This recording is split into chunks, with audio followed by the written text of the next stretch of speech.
আমি আজকে একটা নতুন ভাবে কচুর বই করব। আমি দিয়ে দিলাম তেল। তেলের মধ্যে আমি দেব হচ্ছে ইলিশ মাছের তেল। আজকে আমি একটু অন্যভাবে, আমি কোনোদিন এটা বানাইনি, তো আজকে আমি এইভাবে বানাচ্ছি। তেলের মধ্যে আমি প্রথমে দিয়ে দেবো হচ্ছে কালো জিরে। এই দিলাম কালো জিরে। এরপর দেবো আমি হচ্ছে শুকনো লঙ্কা ফোড়ন। শুকনো লঙ্কা ফোড়ন দিয়ে দেবো। তোমরা একটু দেখতে থাকো আমি কি করছি। তাহলে এটার আমি শুকনো লঙ্কা ফোড়ন দিয়ে দিয়েছি। এর মধ্যে দিয়ে দেবো আমি কটা কাঁচা লঙ্কা। এই দিলাম কাঁচা লঙ্কা। কাঁচা লঙ্কা সতর্ক করছে, বেশিক্ষণ দাঁড়ানো যাবে না ওর পাশে। এরপর আমি দিয়ে দেবো এই মাছের তেলটা। আমার তেল দেওয়া হয়ে গেল। এটাকে একটু আমি ভেজে নিয়ে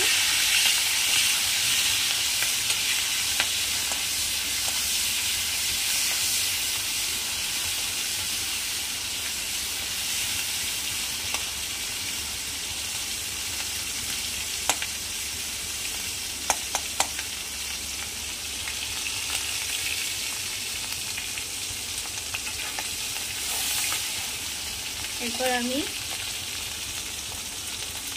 দিয়ে দিচ্ছি এই যে কচুর বই, টমেটো, আলু কুচি।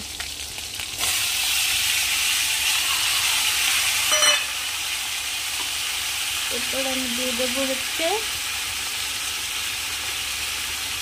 যে নুন দিয়ে দিলাম,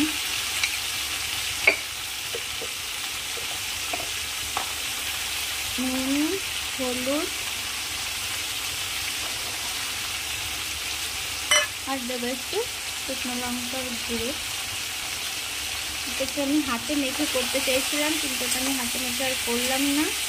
তো এটাকে আমি আর কোনো মশলা বেশি কিছু দেবো না। এটাকে একটু নাড়িয়ে নিয়ে আমি ঢাকা দিয়ে দেবো।